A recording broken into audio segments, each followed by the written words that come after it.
Welcome to the Forge, my wanton wildlings. I'm your creepsmith, and I hope you like my work. What is a soul? Where does the spark of life reside? What happens when a new life springs not from another organism, but from horrific imaginings or stories of ill intent? Well, you can be sure it's not going to be anything good. Binary DNA. It's said that when you take a picture of someone, you capture their soul in the camera. It's also said that if you print it off, that picture contains the soul itself, and you can control the person with it. I'm not sure where to start with this. Do you know what the primordial soup is? It's a veritable ocean of elements, all floating around randomly. And through millions of years of time, eventually the right set of random circumstances came to pass, and the elements were able to connect together and form the world's first single-cell organism. Now, that's a really boiled-down version of it, but I'm sure you get the gist. Fast forward a few billion years to the early 1990s, when internet use began to rapidly accelerate. Every home had a computer, and new connections between computers were opening on a by-the-second basis. Trillions of bytes of data began to transfer around the world at the speed of light. Music, text, sound, and most importantly, pictures. Now, when you take a picture of someone and capture their soul, what happens when that picture is converted to data and placed on a hard drive? Does the soul follow? 15 years later, we believe so. We believe that when you take a picture of someone and upload it onto your computer, alongside the image data, a blueprint of the person's soul itself is imprinted on the file. Look at your pictures folder. How many souls reside in that folder alone? That's just the beginning, though. These soul blueprints each retain a piece of the puzzle, parts of the soul itself as well. Recently, a group of hackers who referred to themselves as the Cardinals took an interest in this theory and began to experiment with it.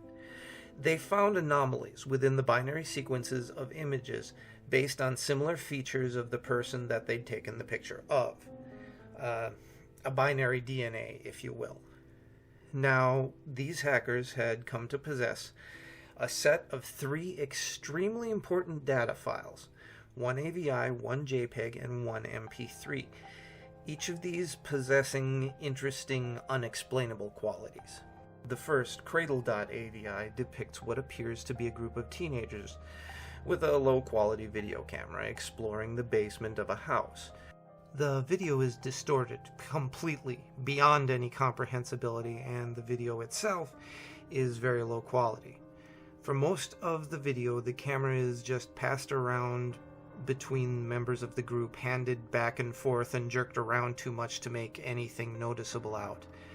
But near the end, the camera turns at an odd angle, and you can semi-clearly make out a young girl standing in the corner facing the wall.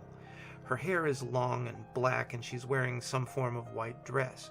You can only see her for a split second, but many people who've seen the video claim that there just seems to be something wrong with her.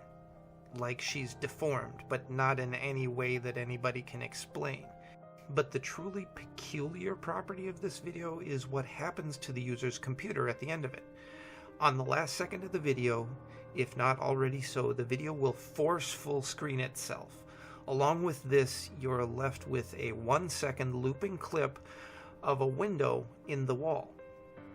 It loops 15 times, and then the girl is seen again, standing on the other side of the window with her back to the viewer, slowly wavering back and forth. And after a few moments, the video ends, and the user's computer permanently shuts down. Inspection has shown that the entire registry becomes completely corrupt, requiring the user to do a total wipe and then a reinstall. The second file is known as needles.mp3. This sound file, when played, plays for about 3 minutes. It's extremely distorted. One can occasionally make out some form of voice talking, but most of the sound is some form of growling, rolling, crackled roar. Users who listen to this file often experience extreme nausea and loss of balance for a brief period of time. The final file is known as burningman.jpg. The file name has nothing to do with what the actual picture depicts. Instead, it just displays a haphazard mess of overlaid and meshed images of dolls and a hallway. There also seems to be an image of a man standing with his head cast down in the background, but that image is too distorted to make anything out, much like the other files. This image, when downloaded and opened in a user's desktop, will proceed to stay permanently open on whatever program it's opened through. Not only that, the program becomes disabled. Nothing else happens. The image is just permanently sitting there on your desktop, unclickable, unminimizable, and you're just left there with the man's invisible gaze staring at you. From what the group of hackers were able to discern, this file seems to have precompiled into the data something along the lines of CMDOW. Yet, as complex and intricate as the program is, it works across all OS platforms. No one knows who the original creator is. In fact, few people have heard of it, as the file is uncopyable and unsendable. This, in fact, further adds to the mystery, as often receivers of the file will obtain it from random anonymous emails, posted on forums, in a download link, posing the question, how was that poster able to upload it in the first place, since you can't send the file? If you ever see any of these files, refrain from downloading any of them. They all have various detrimental effects on your computers, from practically taking out your whole registry, or corrupting System 32, freezing your mouse, even completely crashing your computer, permanently. Now, onwards. This group of hackers, the Cardinals, took to analyzing these 3 files and comparing their odd behaviors. They'd heard of other such files, images, data, etc., but they were never able to get their hands on them, at least as far as we know. Though, rumor states that they were in fact able to locate and collect all of the known files, like the original smile.jpg, barbie.jpg, even suicidemouse.avi. Not even the grifter was able to escape their grasp, rumor states, but rumor states that the grifter video even exists in the first place. That's another story. Nonetheless, all these files in hand, the group lined the files up and began to meticulously work through their binary, 1, 0, or 1 at a time, checking for similar strains and series of binary that matched. And they did manage to successfully do so, at least the legend states. The result was 7 individual execute files that did nothing, simply a gibberish pile of 1s and 0s. They endlessly puzzled over the files, each of them tackling 1 execute per person. They decided to name them after themselves: lust, gluttony, greed, envy, sloth, wrath, and pride. At last, they attempted to line up the files. Remarkably, something odd happened. The copies of the files quite suddenly meshed together. The result was a single complete execute already named, barely breathing.exe. And what of this file? Well, not much else is known after that point. They were too smart to just execute it. They analyzed the file in every possible way, hex, binary, conversions, anything to figure out what this odd file would do. This was all to no avail, of course. Even after forming together, it was just a bigger jumble of 1s and 0s, and it made no more sense than the separate executes by themselves. They backed up the file on a flash drive, and then proceeded to run it.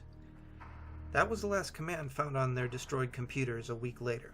Their corpses had been disfigured beyond recognition.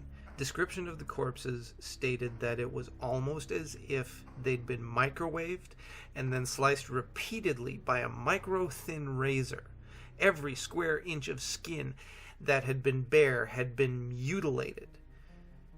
The government attempted to hush up the event, but there was some media leakage, and because the Cardinals had been keeping a blog amongst themselves, a few close friends knew. It's closed down now and deleted, so don't go trying to find it. It quickly spread what they'd been attempting to accomplish. And what did the flash drive?